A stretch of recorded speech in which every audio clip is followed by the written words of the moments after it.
everybody. Welcome back to More Than You Can Handle. I'm your host, Jeremy Alder. Today, my guest is a good friend of mine, going way back in comedy. She's got a fantastic dry bar special that you can check out. She made her television debut on Stand Up Nashville on the Circle Network. She's done gigs all over the country, colleges, churches, clubs, you name it. It is the hilarious, the wonderful Miss Tara Brown, everybody. Welcome, Hey, Tara. thank you, Jeremy. Thank you for having me. This is so awesome. Of I course. appreciate it. Yeah, when I first had the idea to do a podcast about comedy and religion and spirituality, you were one of the first people to come to mind. Well, thank 'Cause you. I yeah, appreciate that. well, we've had conversations about this stuff in the past, Yeah, and so I thought you and I could have an interesting conversation that might be useful to other people. So I love that. I always love an opportunity when I get to talk about faith because you don't get to do that so much anymore. And so, and I know you like you said, you and I've had conversations about this before, and we have, I won't say different perspectives, but different paths, maybe. absolutely, Yeah, yeah, and I think that's yeah. fantastic. Yeah, I do too, and that's the goal with this podcast is to bring people on from every different perspective and path. Because I'm really curious. Because you're right, there's not a lot of opportunities for comedians to talk about this stuff. Yeah. Um, And I so think people shy away from it for various reasons. People don't like to uh, talk about religion. And I don't know that I talk about religion more so than I talk about my faith. yeah, And because sometimes I don't feel like I'm qualified to talk about religion on a very deep level. And sure, because so a lot of times when people say, "Are you a Christian comedian?" I'll say, "No, I'm a comedian who also happens to be Christian." Because if you're not going to listen to my sentence, like it said in John chapter 3, like right, I'm not that good at that. right, But I can tell you about my faith and what it means to me and how it all came to be and that sort of thing. So I'm super great. comfortable with that. And it's funny because I always find it interesting. People will share a lot of the kind of vulgar things and different things on social media, but then they get weirded out when people start talking about their faith. So I find that kind of funny. I promise I won't get weirded out by Don't anything you get say. weirded out. I'm not gonna get weirded out. Yeah. So let's Okay. so let's start from the beginning. What Yes. is your faith background? I grew up the daughter of a single mother in Brooklyn, New York, and my mom at the time was working nights at the VA hospital. And her biggest prayer was, Lord, if you give me a job working daytime, I'll turn my life over to Christ. And, because she was out there. She wasn't, crazy out there, but she was out there. And so that was her prayer. Like, you give me a job during the day, I will turn my life over to Christ. Because I was a latchkey kid at the age of 9. I think they put people in jail for that now. But when I grew up, I'm not sure. It's funny when I hear that, and I wonder if even kids understand what that term is now. And if they don't, latchkey kid is essentially like you pretty much had to fend for yourself. You had the key to the house, and after school you come home and that sort of thing. So the cool thing for me is I was a good kid in the sense that I understood that my mom was working really hard to try to make a good life for us. So I wasn't one of these kids that was just like, "Hey, mom's at work, let's party." I understood the assignment, as they said. Mm. So her biggest prayer was, God, if you give me a job during the day, I'll turn my life over to Christ. And he did, and she did. And what it ended up resulting, what it ended up what ended up happening is that not only did she turn her life over to Christ, she started preaching and she became a prophetess and an evangelist. And so, kind of as kids do, you kind of fall into that line. I grew up in one of those kind of households where it was like, you're going to church on Sunday. And you're like, but I don't want to go to church on Sunday. Like, no, you're going to church on Sunday. Mhm. And so I was kind of dragged to church as a kid. I was there and I was listening and I was kind of getting my mom's faith and I wasn't really getting what I needed. So as I got to be older, I said, well, you know what? I want this thing for myself, and I kind of want it the way I want it. So I went to a different church, and I enjoyed that, and just so I will say this: the seeds of Christianity have been planted in me, but as I got older, I began to understand and appreciate it better. So I'll say from the age of 9, I identified as being Christian, but as I matured, I kind of got it for myself, and I was like, all right, this is pretty cool. And so been kind of walking that path ever since. And the thing that gets tricky when you tell people you're a Christian, I think people mistake it to think that you think you're better than people or you have it all figured out. Oh my gosh, nothing could be further from the truth. I am fallible. I have issues. That's why I do comedy. And yeah, right. But I wouldn't change a thing. I'm very grateful for my faith. My faith guides everything I do. And I wouldn't change anything about the journey, to be honest with you. I'm curious, what was it like having a mom who was a preacher and a prophetess, as you put You it? know what I loved about my mother? My mother, because she was a young mother, she never treated people like she was above them. Hmm. And I always tell this story, and this to this, she had a way of kind of talking to you where you were and making you feel accepted. Hmm. Even with like my friends growing up, like my mom was always the cool mom. So she was this preacher, but she never was like what you thought of when you think preachers. And that's not a good or bad thing. It's just like she was very approachable in a way Hmm. that I don't think people thought that preachers were approachable. And I always tell the story about her, which fascinates me to this day. So I grew up in Brooklyn, New York, and one day we were on the subway, and I was talking to my mother, and I was kind of holding the handrail, and she was standing next to me, and there was a woman, a young mother, and she was like cursing her child out, like hardcore cursing this little kid out. And everybody on the train was like mortified at the way this girl was talking to her baby. And I was talking to my mother, and I kind of looked away from my mother, and I said, wow, it's a shame how she's talking to that kid. And I looked back, and my mother went to talk to the girl.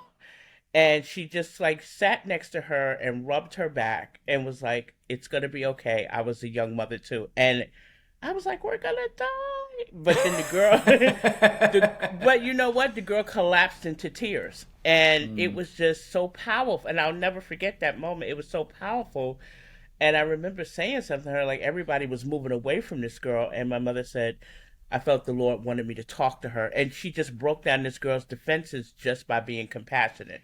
So that's what it was like for me. I remember having a mom who just never judged people, just met people where they were, Hmm. was super approachable, and was just always cool and fun. Like my mom, because like I said, it was just me and her growing up.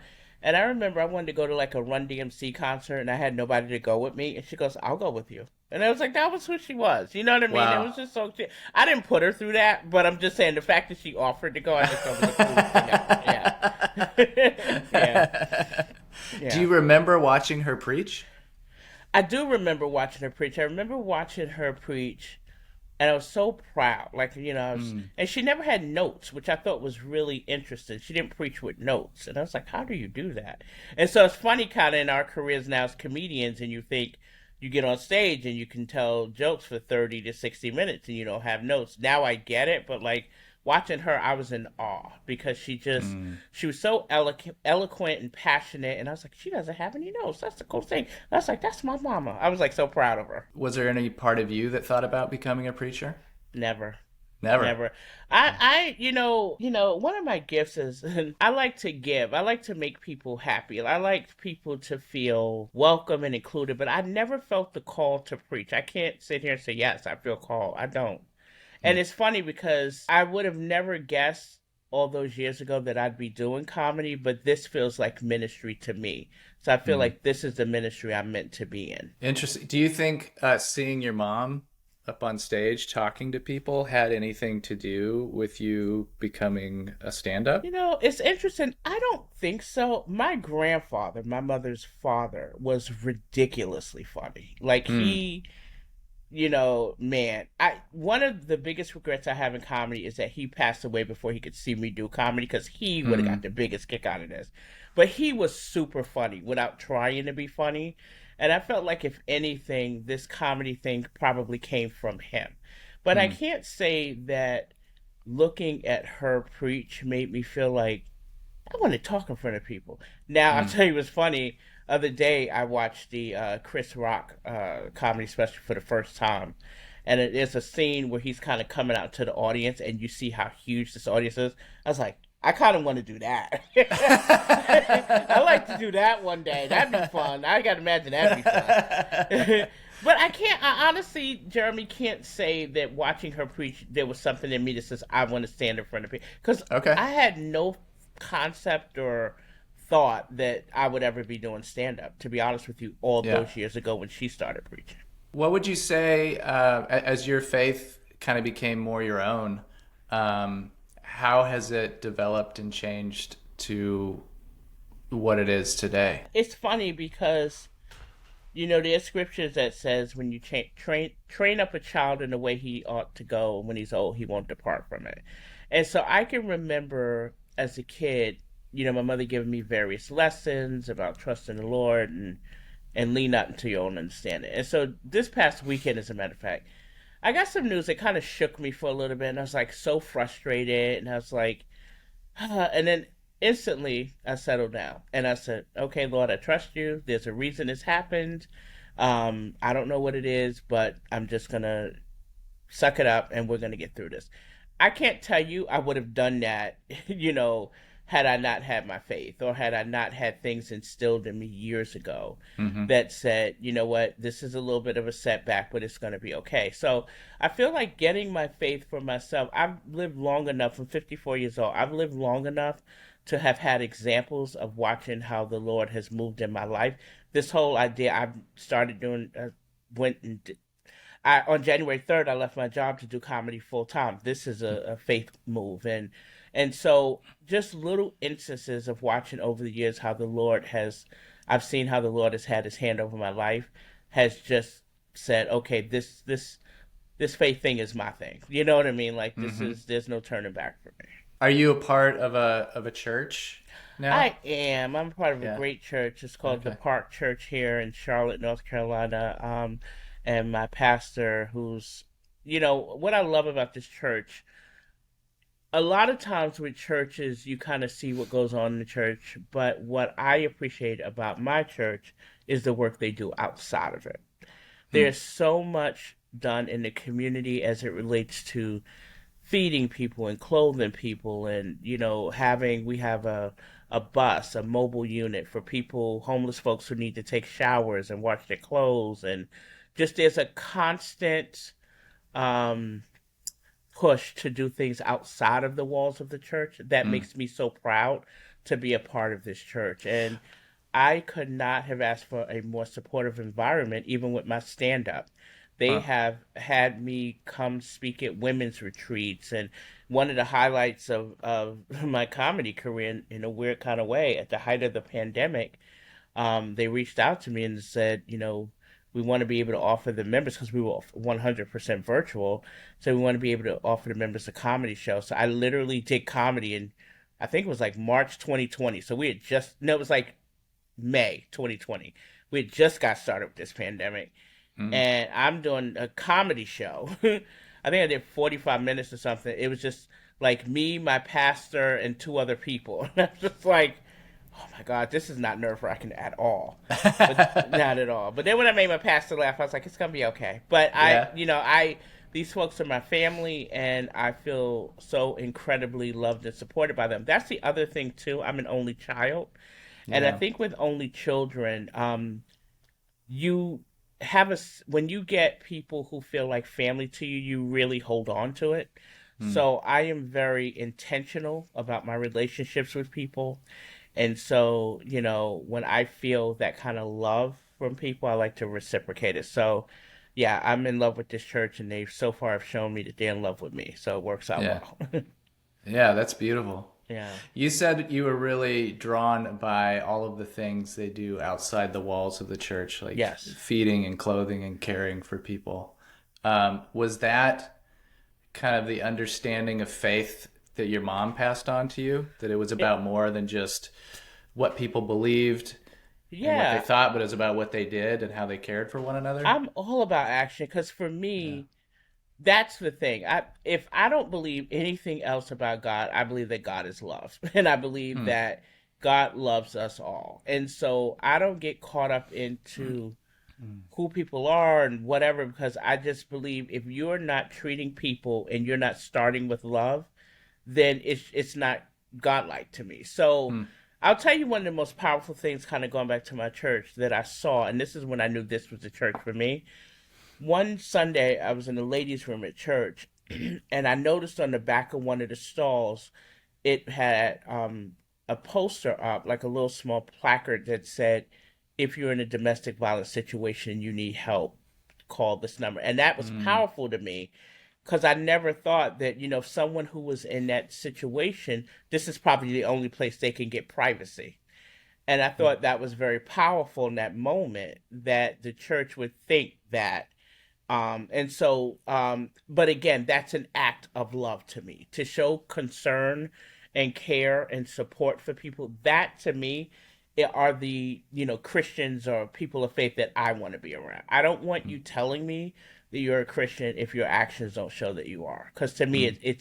it's definitely an actionable faith. How do you see your faith relating to your comedy? And it really, what was your? How did you end up? First of all, congratulations Thank on you. making the leap to going full time. That's a big deal. Yeah, thank you. Uh, Yeah. yeah. So, like, what led you to this? You know, I'll start by saying this. I remember listening to Dusty Slay on a podcast one time say, "If you're serious about doing comedy full time, you're going to have to quit your day job." And I will never forget this because I was driving to said day job listening to this podcast, and I remember saying out loud in the car, "No, I'm not quitting my day job." I was like, "I What like what my was your job." what was your job? I was the senior director of media relations for INS, the television network INSP. Okay. So I had a great job. I loved my Yeah. job. A good job. I love the people I work with. Just everything about it I loved. And when I remember when he said that, I was like, I'm not quitting that job. You kidding? I prayed for this job. I'm keeping this job. And the thing about it, though, is because I had a great job, but I was also doing great things in comedy, so much so that it essentially felt like I had two full time jobs. Hmm. And what I was doing honestly wasn't sustainable, And people would say Hmm. to me all the time, I don't know how you would do it. Because I was working this, an 8 to 5 job and then doing shows and then, sometimes I have to be out of town for the weekend and coming back and going. It was just it was a lot. So at one point I said, okay, you're gonna have to make the decision to, take the leap. And if not now, when? So I can't say to you, I knew on this day at this time that this was the time I needed to leave. It just felt right to me. So that's a lot of times people will ask me, how did you know when it's time to leave your job? I can't sit here and tell you because I feel like it's different for everyone. But Hmm. I just knew, okay, I got to give this a shot. And again, I had a really great job, really great employers, and they were so incredibly fantastic to me.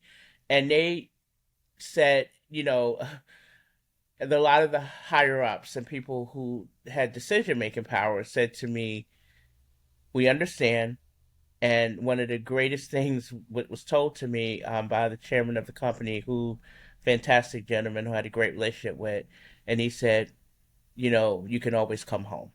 And Hmm. so that made me feel like he said, "You have my blessing, and if you don't like it, you can always come home." And that to me was just, and I just bawled. I was like, I Yeah. just cried because I just thought it was That's so huge. incredibly support. It was huge, and Yeah. it Yeah. was kind. Hmm. And so, if I had a job I didn't like, it would be easy to be like, "Oh my God, I hate that job." But Yeah. I loved my job, so to step away from it was a huge leap for me. Yeah. No doubt. Yeah, When yeah. did you start comedy and and why? Like, what was the motivation there? I started comedy. Uh, this May will be my 9-year anniversary. Wow. So it was funny because back to the job, I remember, so again, I used to do PR for this television network. At the time, we used to have acquired content like Little House on the Prairie and different shows like that. I did PR, and it's you can't get PR on shows that have been off the air for 40 plus years. So there wasn't a lot for me to do, is what I'm saying at the time. And I remember thinking, I need to find something to do, Hmm. some extracurricular activity. And I Googled things to do in Charlotte, and comedy school class popped up. And I thought, people said I'm funny, maybe. And I took this 6 week class at the Comedy Zone, and the rest, as they say, was history. It was Hmm. just so much fun, and it was funny because I remember we were writing material and we had to go perform on stage. And I remember kind of being on stage, looking at my paper, reading what I wrote, and hearing people laugh. I was like, oh, they think that's funny. You know what I mean? And that kind of cool feeling of something I can think of in my head, write it down, and go perform it on stage. And it's funny. And then kind of going back to the comedy as ministry thing, it is never more humbling than when you are, I remember performing once, and then afterwards, a girl came up to me and said, my father just passed away a couple of weeks ago, and it's the first time I've been out the house since. Thank you for making me laugh. Oh my Hmm. gosh, what do you do with that? So then you're hooked you're like, oh, I got to make this work now. Yeah. I'm When did you? healing people. When did you start thinking you might actually want to do it as a career? When the schedule started getting busy. Like I said, when I Hmm. first started, and you have a date here or there, and it's fun, and you could do something on the weekend, you're like, okay. But then when I started getting opportunities that were out of state, and it required me to be places during the week, and for extended periods of time, and then things like Dry Bar and Circle Network happened, I was like, okay, we might have something here. Hmm. And so that is when I started really considering that I might be onto something. The interesting thing, and I don't know if you're like this, but sometimes people can see things in you that you don't see in yourself. Hmm. Because it's just like sometimes people say things to me, and I'm like, I didn't think I was that funny. You know what I mean? It's not Yeah. trying to look for validation from people, but it was like, oh, okay. If people are asking me to be a part of these things, maybe there is something there that I should probably try to nourish and grow.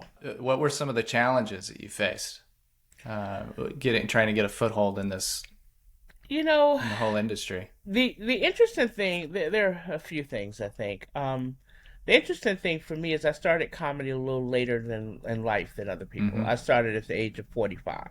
Hmm. And so there's always that feeling for me is that I don't fit into, boxes. Hmm.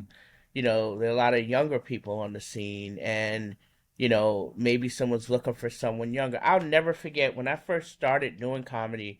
You know how it is when you go on a work trip, and you always try to find, if you're going to a city, you always try to find a mic that you can get on in that city. Hmm. And I remember being in Atlanta, and I found an open mic, and I kid you not, I must have been 6 months into doing comedy at the time.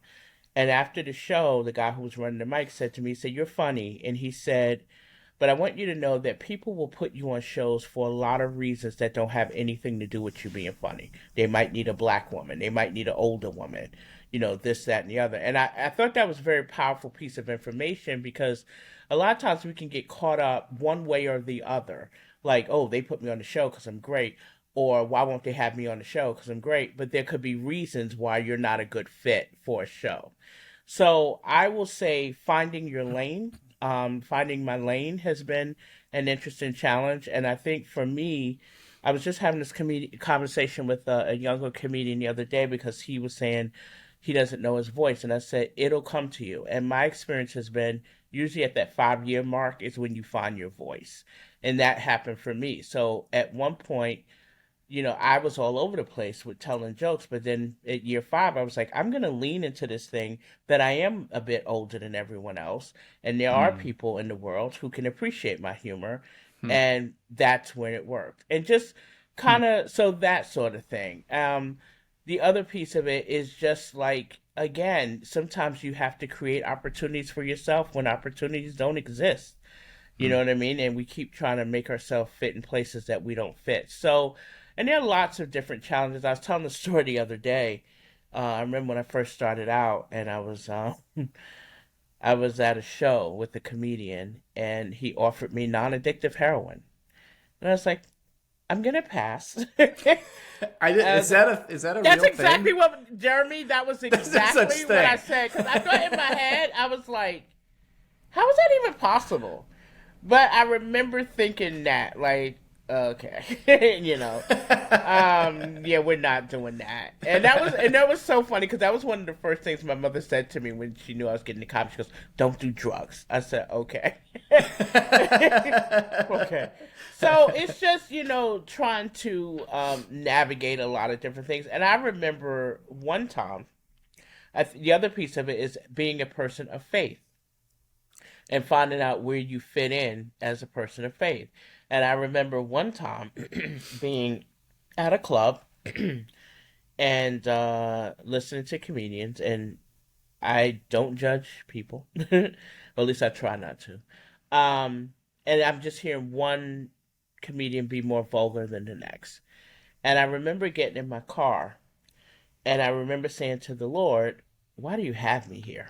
Why do you have me around this?"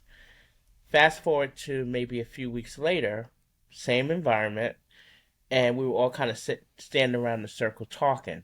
And one of the comedians said, "You all are standing around like you are in a prayer group." And I said, "Well, don't get me started because I'll pray." And he said, "Well, pray."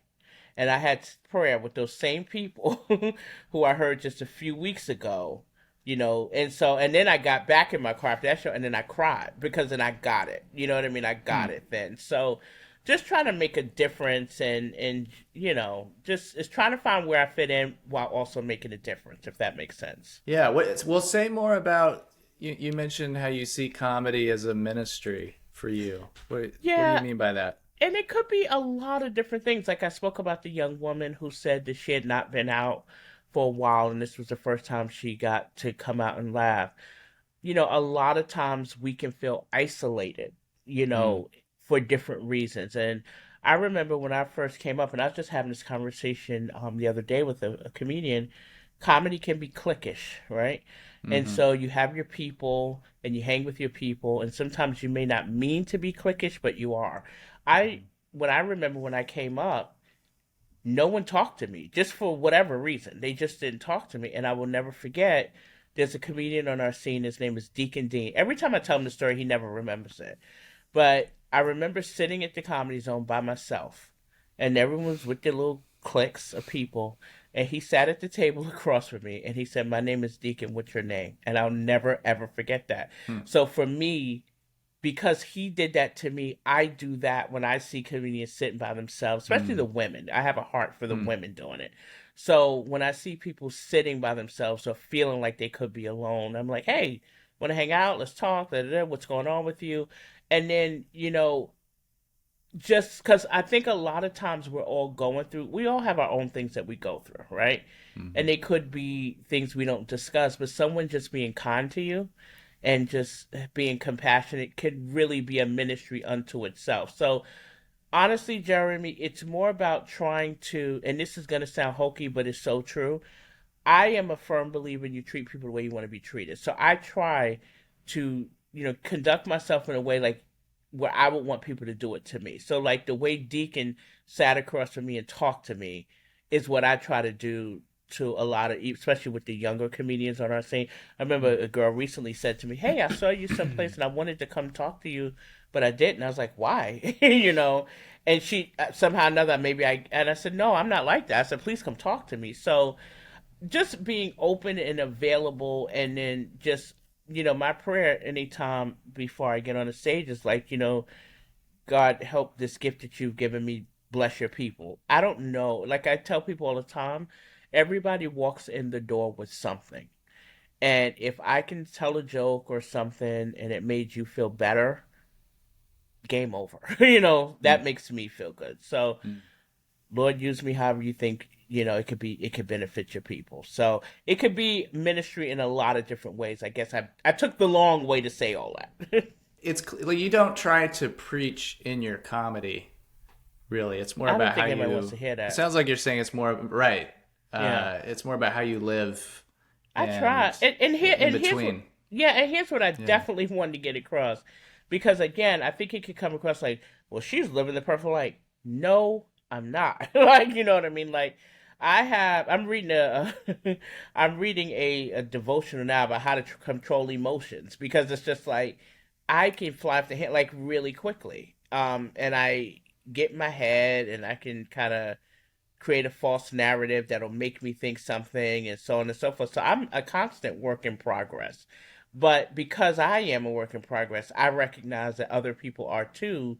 So it makes me have a sense of compassion towards folks. Like the hardest thing for me with COVID is not hugging people, because I was like, I like hugging everybody. So it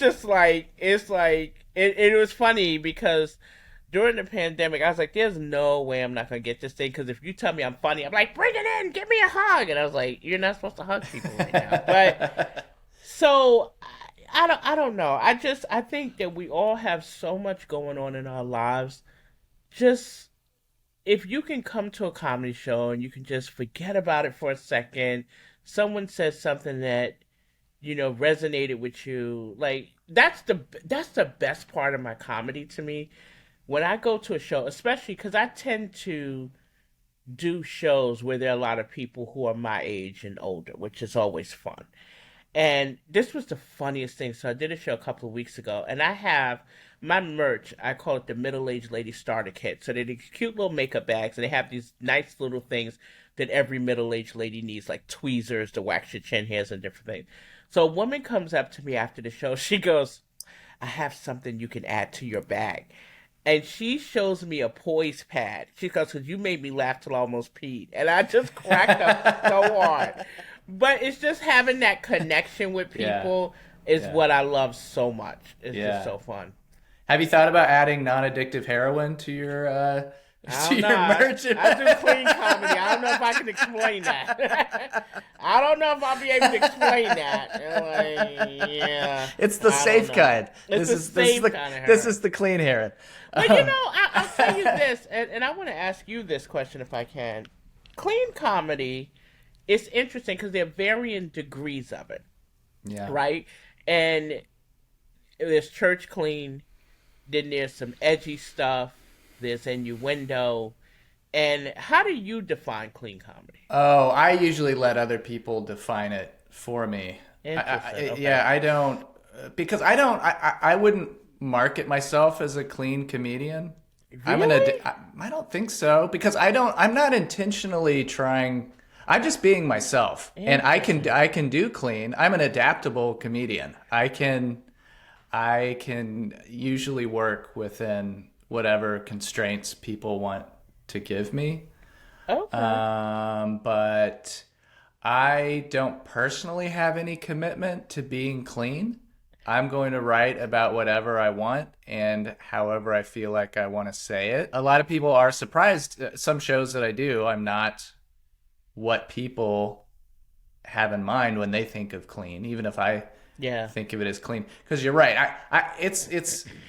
I've learned to ask people to be really specific. If they're like hiring Yeah. me to do a job and they want me to be clean, well, what do you mean by clean? Yeah. Because a lot of time, for some people, it's just don't use curse words. Right.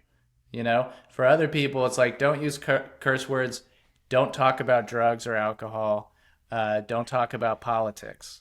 Yeah. You know, don't talk about sex. Some people are like, it's okay if you make innuendo that the adults get, but Kids. don't. It's over the kid's head. As Yeah. long as it's over the kids' heads. But like you said, I mean, there's so many variations on that I don't know. I don't even try and I just let other people define it for me, and I'll work with that. Well, my mind is blown right now because I've always identified you as that. So it's kind of cool to hear that you don't kind of label yourself, I guess. That's my goal, actually. So Really? I appreciate a lot of people do think of me as clean, but like my goal is like I just want to be good, Yeah. and I think of my favorite comedians are people like Nate Bargatze Yeah. Oh, so and good. Brian Regan Hmm. and Maria Bamford and these people who you go to their show, so funny, Hmm. so good. You get to the end of it and you realize, oh, that was clean. Yeah. And I didn't even. It's not. It wasn't advertised as a clean show. Yeah. I didn't even think of it as clean. It was just really funny, and it just happened to be clean. You You know. know who's So like that too, who I just think is so incredibly funny is Ryan Hamilton. And, yes. oh Oh my yeah. gosh, he just makes that. And He Nate is Bargatze is just next level. It's just for like real. he's Yeah. just next level. He's like Yeah. hashtag goals, you know. Yeah. Yeah. But I don't know that people peg Nate Bargatze as a clean comedian. I think they do. Do they? I really do think they do because Yeah. you know what you're gonna get with him, but he Yeah. does it so effortlessly. Like you're like, how is he doing that? And Brian Regan, I got to see him. Someone, a friend of mine, she couldn't use a ticket she had to the front row at Belk Theater here in Charlotte, Mm. and I got to see him that way. And he forgot a joke, and he made a 10-minute joke about him forgetting a joke, and it was just so brilliant. I was like, golly, That's a pro. Yeah. it's kind of cool. And I don't know if you feel this way, but like when you think, okay, I'm pretty good at this, and then you watch somebody like, I gotta get better. Yeah. Like I want to Oh, do it. I want to do it like that. Like all the it time. really good. Like All the he's time. not clean, but you know who cracks me up, and I can watch him all day and 10 times on Sunday. Sebastian Maniscalco. Like Oh his yeah. energy. And the Yeah. way he tells jokes is so funny. So I love when you can, and I don't even know how I got down this rabbit hole, but I love how you can watch the greats and they make you want to be even more great. Sure. Oh, Yeah. absolutely. Yeah, yeah, yeah. Well, All I'm right, but you curious. better take your podcast back over because I can take. I'll start asking the Well, questions around here. let's get back to you. Okay. I'm curious. How has comedy been a ministry to you? Has it been? Has comedy changed you and how you think about yourself or the world or other people? That's a really good question. How has comedy changed me? It's given me confidence, Hmm. somewhat. Like when people clap and stuff. One joke I have now is like if people start clapping for a long time, I said, "Oh, stop it! You'll give me self-esteem." But that kind of thing, it's given me, and not even sort of a false sense of confidence, but this confidence that like, yeah, it's okay that you want to do this, and it's okay to want more for yourself, and you have something here. Apparently people Mm, think you're funny. Nurture this. Keep this going. And it's made me want to stick with something. You know what I mean? hmm, Like I'm a big fan of humility, right? In mm, people. Like I cannot stand arrogance in people in any kind of form. And I think what's happened for me is I don't want to ever come across arrogant. So what ends up happening is I want to have this sense of humility, and sometimes it's at my detriment. uh-huh. And comedy has given me the freedom to say, no, no, no, this is your thing. You're pretty good at this. Keep going. And that's kind of fun. And Yeah. and it was so cute. After a show recently, a cute little older gentleman, I don't know, I'm sure you have this all the time. He goes, I want to tell you a joke that you can use for the act. And I was like, okay. So it took him like 15 minutes to tell me this joke, and it was cute. And then out of nowhere, he goes to me, so why are you single? And I was like, oh, wait, okay. We went to Final Jeopardy. Because I talk about being single in the act. Right, And right. and I said something to him. He said, are you a believer? And I said, I am. And he goes, and then he gave me a scripture to read. And it was funny because I got home and I read the scripture. I'm like, this has nothing to do with being a husband. A husband. And I laughed to myself because I was like, all right, I got to make a joke about that. So it's just kind of like everything now is material. Like no one's Yeah. safe anymore. And it's just allowing myself the freedom to nurture this gift. And so without trying to say I'm being arrogant or something, or I'm really funny. And it's I heard on a different podcast, and I can't remember what it was. There was a comedian, and he said the way he gets amped up for shows is he looks around the room and says, "I'm the funniest mother effer in this room. I'm the fun," and he keeps saying it over and over to himself. And I keep thinking, okay, I'm gonna do a variation of that in my head. you know and so I do my version of that when I'm in a room, and I feel like it builds What's your confidence. version of that? I'm the funniest person in this room. Okay, And and they hired you because you're funny. And Yeah. so I will say this: the overarching thing for me is confidence, giving me the confidence Hmm. that it's okay to be funny, and you are funny, and they Yeah. wouldn't have you here if you weren't funny. You weren't funny, but Yeah. and I think, we all struggle with feelings of insecurity, and I'm no different than anyone else in that arena. But I think comedy's given me a certain level of confidence. I'm like, okay, Hmm. this might work out. Yeah. Yeah. Yeah. You mentioned earlier that you don't think of yourself as a Christian comedian, but Mm-mm. a Christian who does comedy. Yeah, a comedian who What's happens to be Christian. comedian happens to be Christian? What's the difference in your mind? For me, when I hear Christian comedian, I think of someone like a Michael Jr., right? Someone, I don't know if you're familiar with him, but Yeah. he's really, really good. But Hmm. he's one of those comedians who does jokes, not all of his jokes like this, but he has jokes that are out of the Bible. Truth be told, I'm Uh-huh. not as well versed in the Bible to start making jokes about, like, and Samuel said, like, I wouldn't do Right. that. So for Right. me, when Right. I think Christian comedian, I think people who are very chapter and verse. I think, and so I don't like when people call me a Christian. That's one of the things that I kind of retreat from a little bit, because Oh. again, to your point about managing people's expectations, I don't want someone to say, "Oh, I booked a Christian comedian, and she didn't do jokes about the disciples." Like, I'm Yeah. not gonna. That's not my comedy. And you're interested and usually do perform outside of churches. That's not really your. Church, I can do. Yeah. I have done a lot of churches. That's the great thing about clean comedy, and one of the things I emphasize a lot to a lot of younger comedians, I'm like, listen, I'm not trying to change who you are. Find your voice, and do who you feel like what you need to do. But I cannot emphasize enough the benefit of having clean material in your Hmm. arsenal, so that you Yeah. can at least open for somebody Yeah. or Yeah. whatever. And that's what Yeah. I love. So I'm able to do ministries and corporations and this sort of thing. So, Yeah. but the interesting thing about being clean and where you do it is, for instance, I have a joke I tell about going out on a date with a guy, and he pulled out cocaine in a movie theater and started snorting it. I'm not going to do that in the church. You know what I mean? So I'll do it in a club, but I won't do it in the Right. church. Oh, right. You know Yeah. what I mean? So Yeah. it's still a clean joke. But to your Sure. earlier point about, what's kind of faux pas, I'm not gonna Yeah. do a joke about cocaine in the church. You Yeah. know what I mean? Yeah. So, Yeah. and Which I again, guess yeah, that gets to me what is annoying about some.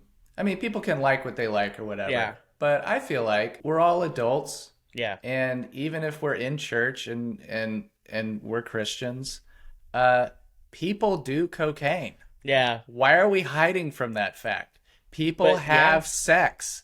Why are we hiding from that fact? That's a part of the world we live in. yeah. Why can't we talk about it like adults? Why do we gotta put these blinders on Yeah, and act like we're children?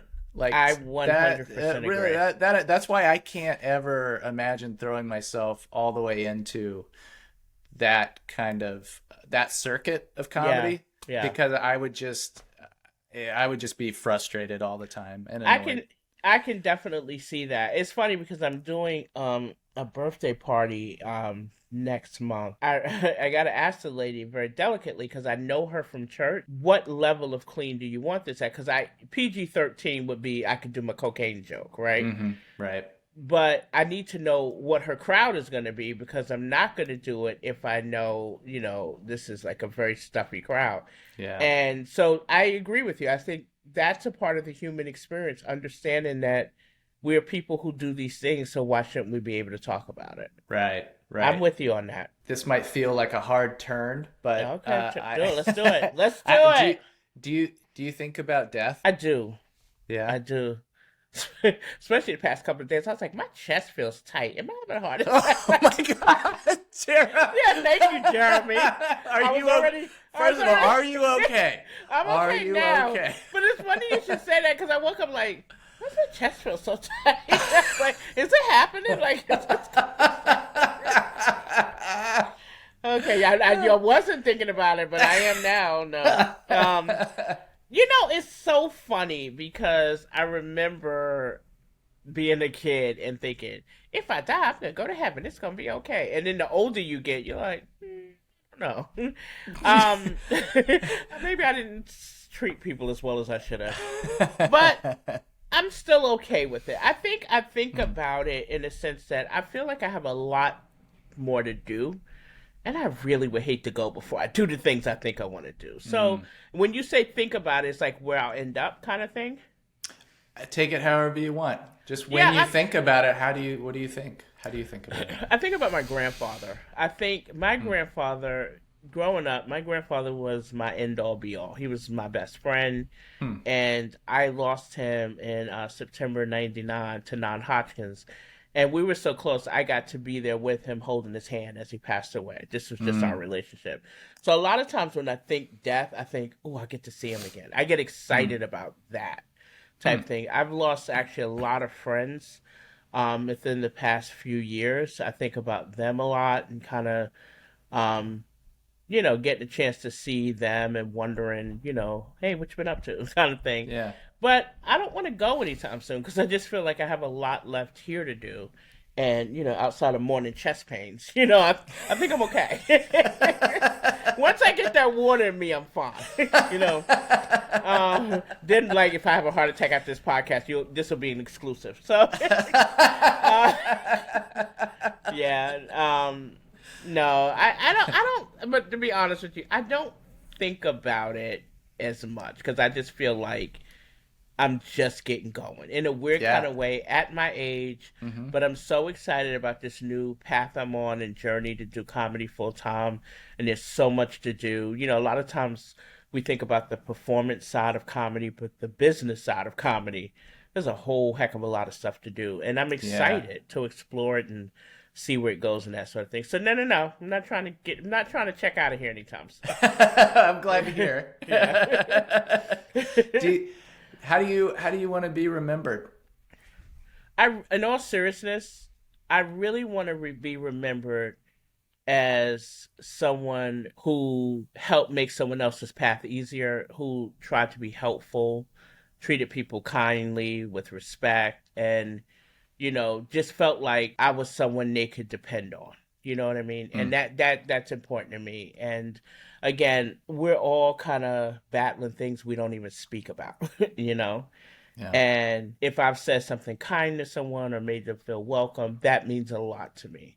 The other day I was talking to my mother and out of the blue, she said to me, "You're a really nice person." And I literally almost lost it on the phone because it was just so random, but it was so sweet of her to say. And it's just, I was like, what made you say that? She goes, I think about a lot of the things you do and that sort of thing. Because my mom is handicapped. And so when we travel, there's a lot that has to go into us traveling. Like, me calling the airline, make sure she's wheelchair accessible. But my mother's like, we should do that trip again. Like, she doesn't even think. I said, your luxury is you just get to show up. You don't even care how the sausage is made. You just eat the sausage, right?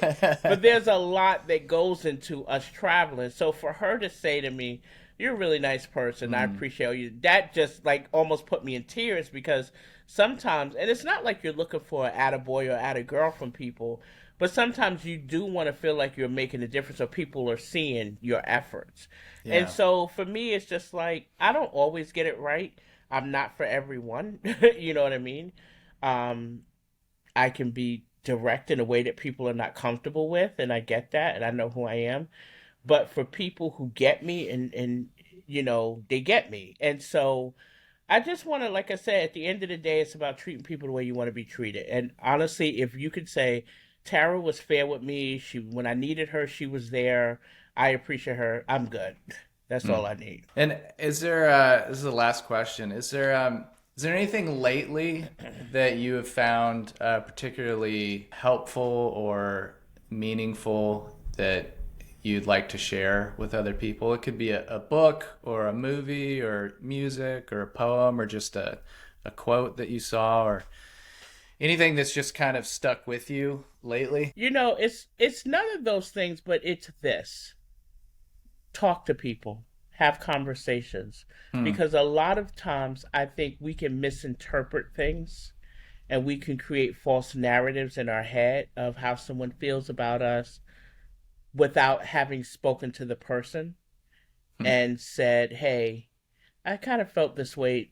Did you mean it that way? And I think miscommunication keeps us from connecting with people and being in valuable relationships. So the thing that I'm really appreciating more and more these days is communication, Hmm. proper communication. Like I'll give Hmm. you a good case in point. And I won't go into the details of it. Someone did something that her action offended me, right? And I didn't like it, but I didn't really say anything about it. I just kind of contemplated in my head. And to her credit, she sent me an email that subject line, "I'm sorry." And she kind of laid out, hey, I was thinking about this. I realized I did this, and then I got to explain back to her how it made me feel, and it felt fantastic. You know what I mean? And I appreciated that. So I feel like a lot of times we don't communicate properly with one another, and it builds resentment and all sorts of things that are not good for us. So Hmm. that's the thing I will say. And I don't know how to wrap that up in a nice, pretty quote, but communicate with people, talk to people, have a conversation, pick up a phone, hey, you know what? I'm sure you didn't mean it this way, but this is how this hit me. Because people could not even be thinking, what you're thinking. So that's my thing. Communicate Yeah. as much as you can with people. Yeah. Yeah. That's great. Oh, yeah. Well, thank you, Tara. This has been a Thank great you. This was conversation. fun, Jeremy. Thanks for Wasn't having it? me on. I have a question for you. Why the name? Why did you name the podcast what you did? That's my question for you. More My than you final can question. handle? Yes. Are you familiar with the phrase, God will never give you more than you can handle? Yes. Okay. Love it. Okay. Yeah. Yeah. So that's an interesting phrase to me. I have a bit about it, which I won't share with you now, but Okay, I love it. Well, thank yeah, you for having me. It's always, I always appreciate when I get to talk about my faith, and thank you for giving me the space to do that. of course. Before you go, where can people find out more about you and your comedy? I would love it if people followed me on social media at Tara Brown Comedy. I also do a pretty cool newsletter once a month. And if you go to tarabrowncomedy.com, you can sign up for it there. And I promise I won't inundate you. It's just a once a month thing. But I always appreciate after I send the newsletter if people email me and say how much they like it. So yeah, tarabrowncomedy.com and at Tara Brown Comedy on all social media platforms. Awesome. All right. Thanks, Thank Tara. you. Thank you. Bye. Bye.